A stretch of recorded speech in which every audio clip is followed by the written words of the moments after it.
सस्ता और समुचित इलाज के लिए गरीबों का रहनुमा मात्र एक हॉस्पिटल, मैया बाबू हॉस्पिटल।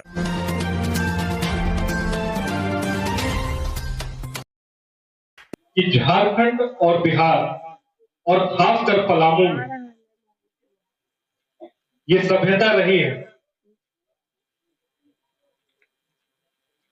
कि घर का दामाद कुछ मांगे उसके पहले ससुराल पक्ष वो। देश बदल रहा है आदरणीय नरेंद्र मोदी जी के नेतृत्व में, राजनीति बदल रही है इस देश के यशस्वी प्रधानमंत्री के नेतृत्व, लोगों के विचारों में परिवर्तन आ रहा है, सकारात्मक परिवर्तन आ रहा है। और इस देश के आदरणीय प्रधानमंत्री जी का कहना है कि उनके 10 वर्ष के कार्यकाल की सबसे बड़ी उपलब्धि लोगों के विचारों में आया सकारात्मक परिवर्तन। प्रथम मेयर अरुणा शंकर जी का जो योगदान है, मैं उनका भी आभार व्यक्त करता हूँ। मंचासीन हमारे Anand Shankar ji chamber of commerce है, उन्होंने जो डिवोटेड होकर भारतीय जनता पार्टी के प्रत्याशी को जिताने का जो संकल्प लिए है, ये भी एक अद्भुत है और इनका मत भी एक अद्भुत है। मैं उनको भी अपने माला की ओर से हार्दिक अभिनंदन और बधाई देता हूँ।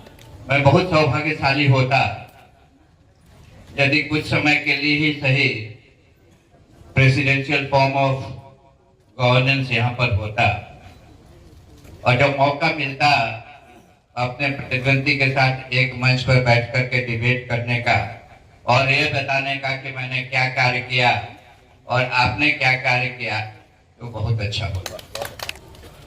निश्चित तौर से अभी बात आ रही है कि भारतीय जनता पार्टी के प्रत्याशी बीडी राम जी को वोट देना है। भारतीय जनता पार्टी को निश्चित हम लोग कर चुके हैं, मगर क्यों कर चुके हैं इसका सबसे बड़ा कारण है पलामू की धरती में जब से पार्लियामेंट चुनाव हुआ है, इतिहास रहा है कि चुनाव जीतने के बाद कोई भी सांसद पलामू के धरती पर दोबारा नहीं आते, फिर चुनाव के ही समय नजर आते हैं। मगर इस सौभाग्य है पलामू के और पलामू वासी के लोगों का कैसे संसद मिले हैं जो सबसे ज्यादा पार्लियामेंट के अंदर में क्वेश्चन उठाए हैं पलामू की समस्या को लेकर, चाहे पानी की समस्या हो, चाहे रेल की समस्या हो, छोटा कल कारखाना की समस्या हो। आप उठाकर देख लीजिए, नेट पर आप चेक कर लीजिए कि बीडी राम आपका पलामू का कितना क्वेश्चन उठाए। इसलिए मैं आप तमाम लोगों से आग्रह करना चाहूंगा कि आप अपना मौका हम लोग नहीं खोएंगे। मैं पुनः बीडी राम को लाने के लिए आप तमाम लोगों से आग्रह करूंगा और सर आपको आश्वस्त करते हैं कि वार्ड संख्या 23 के 5 बूथ है और 5 बूथ से हम लोग लीड कराएंगे। ये मेरा वादा है और मेरे वार्ड के तमाम माताओं बहनों नौजवान साथियों को वादा है। आज वैसे प्रतिभागी के द्वारा ये प्रश्न उठाया जा रहा है कि 10 साल में मैंने क्या किया, तो सबसे पहले तो मैं उनसे पूछना चाहूंगा। साधारणतः मैं किसी के बारे में कुछ नहीं बोलता हूं, खास करके जो दूसरी पार्टी के लोग हैं उनके बारे में, लेकिन आज बोलना इसलिए पड़ रहा है कि जब मैं आया था तो सतीश जी अपने संबोधन में कह रहे थे कि जो दूसरी पार्टी के कैंडिडेट हैं उनके द्वारा कहा जा रहा है कि 10 साल में सांसद बीडी राम ने क्या किया। वो पहले ये बताएं कि वो भारतीय जनता पार्टी से टिकट क्यों मांग रहे हैं। जब उनको आरजेडी से चुनाव लड़ना था तो भारतीय जनता पार्टी से टिकट मांगना नहीं चाहिए और टिकट नहीं मिला तो बैठ जाना चाहिए। तब हम समझते हैं कि वो सिद्धांत की राजनीति करना चाहती हैं, सिद्धांत की राजनीति करना चाहती हैं। और सांसद महोदय का परिचय देने की जरूरत नहीं है। नौजवान भाइयों को मैं बताना चाहूंगा कि ये वो फूफा है जो शादी में भी मुंह नहीं फुलाते हैं। आप सभी से आग्रह है कि आने वाले 13 तारीख को सभी हमारे अभिभावकगण, सभी नौजवान भाइयों, माताएं, बहनें अपने अपने घर से निकलें और देश को मजबूत करने के लिए और पलामू के विकास के लिए भारतीय जनता पार्टी को अपना मतदान दे। मतदान कर प्रत्याशी श्री विष्णुदयाल राम जी को अपार मतों से विजयी बनावें। इनका ईवीएम पर क्रमांक 3 है। और अपनी बातों को समाप्त करने से पहले मैं अपने दोनों भाई गौरव आनंद जी और विकास आनंद जी से आग्रह करता हूं कि वो 1 मिनट के लिए यहां आएंगे। ये परिवार है, ये नई महिला परिवार है, हम लोग यहीं पले बड़े हैं और बहुत सारा समय हम लोग छठ के दौरान जब पूरा परिवार एकत्रित होता था तो हम सब भाई लोग इकट्ठा होते थे। हम तीनों आप सभी से हाथ जोड़कर आग्रह करते हैं कि 13 तारीख को घर से अवश्य निकले और मतदान अवश्य करें। छोड़िए इन बातों को,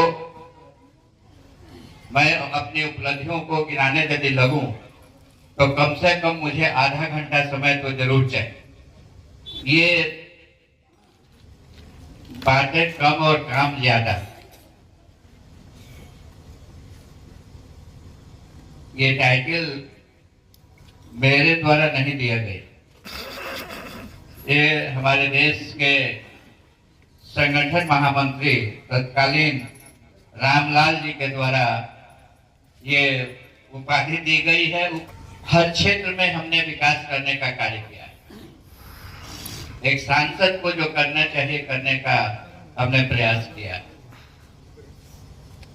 पलामू संसदीय क्षेत्र की स्थिति आज से 10 साल पहले क्या थी और आज क्या है, संक्षेप में 2-3 मिनट में मैं आपको बताना चाहूँ। पलामू संसदीय क्षेत्र की स्थिति ये थी कि जब हम चुनाव प्रचार के लिए घूम रहे थे तो रामगढ़ जाने में इतना बड़ा बड़ा बोल्डर सड़क पर रहता था, कांडी जाने में इतना बड़ा बड़ा बोल्डर सड़क पर रहता था, छतरपुर के आगे हुसैनाबाद जाने में इतना बड़ा बड़ा बोल्डर सड़क पर रहता था, शाहपुर से गढ़वा जाने पर इतना बड़ा बड़ा बोल्डर सड़क पर रहता है। आज सड़कों की क्या स्थिति है, निश्चित रूप से आप उसमें फर्क पाएंगे। आज पूरे पलामू संसदीय क्षेत्र के अंतर्गत 49,000 करोड़ रुपया का काम या तो हो गया है या हो रहा है या चुनाव के बाद होगा। ये आंकड़ा कम किसी को नहीं लगना चाहिए। 49,000 करोड़ रुपया बहुत ज्यादा राशि हो। सभी इनके कार्यों की प्रशंसा करते हैं। मैं स्वयं इनके कार्यों की प्रशंसा करता हूँ। मैं प्रशंसा किसी व्यक्ति को इस तरह से नहीं करता हूँ, उनको प्रफुल्लित करने के लिए नहीं करता हूँ। निश्चित रूप से उनके द्वारा अच्छा कार्य किया गया रहता है, तभी मैं कहता हूँ कि आपने अच्छा कार्य किया। आने वाले समय में भी आपको अच्छा कार्य देखने का मौका मिलेगा और हम सब मिलजुल करके आने वाले समय में आपके हर संभव कठिनाइयों को दूर करने का कार्य करेंगे, आपकी समस्याओं के निराकरण हेतु कार्य करेंगे। वाकई में आप मोदी जी के सिपाही हैं, विकास तो किया है और आपका गुहार है 13 तारीख को सब अपने घर से निकल के मतदान करें। आज नरेंद्र मोदी का आगमन जो कार्यकर्ताओं में और पूरा पलामू में जोश भर दिया है, तो सब आज के उस पल के आदरणीय नरेंद्र मोदी जी का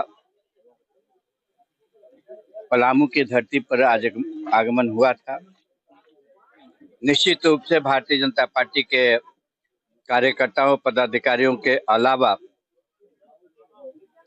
पूरे संसदीय क्षेत्र की जनता अति उत्साहित थी और संसाधनों में अभाव के बाद भी बड़ी संख्या में लोग उनको सुनने, उनको देखने के लिए चियाकी एयरपोर्ट पर उपस्थित हुए थे। आदरणीय नरेंद्र मोदी जी का भाषण उनमें नई ऊर्जा का संचार किया है और वो दुगने उत्साह के साथ पलामू संसदीय क्षेत्र के अंतर्गत अपने प्रत्याशी को जिताने हेतु संकल्पित हैं। मेरी ओर से निवेदन है कि बचे हुए दिनों में वो पूरे मनोयोग के साथ, पूरी ईमानदारी और निष्ठा के साथ भारतीय जनता पार्टी के कार्यकर्ता के पक्ष में प्रचार प्रसार करें और अपने परिश्रम को पराकाष्ठा तक पहुंचाएं। आज आप दिल्ली दरबार आए हैं। दिल्ली दरबार अपने आप में पूरे डाल्टनगंज को समेटने के लिए तैयार है, क्योंकि गांधी उद्यान पार्क में दिल्ली दरबार जब से आया है रौनक बढ़ गई है। अरे भाई, बेटा तो एक ही है ना, कहाँ कहाँ भेजोगे उसे ये सब सीखने? बेटा एक है तो स्कूल भी एक होगा ना भाई।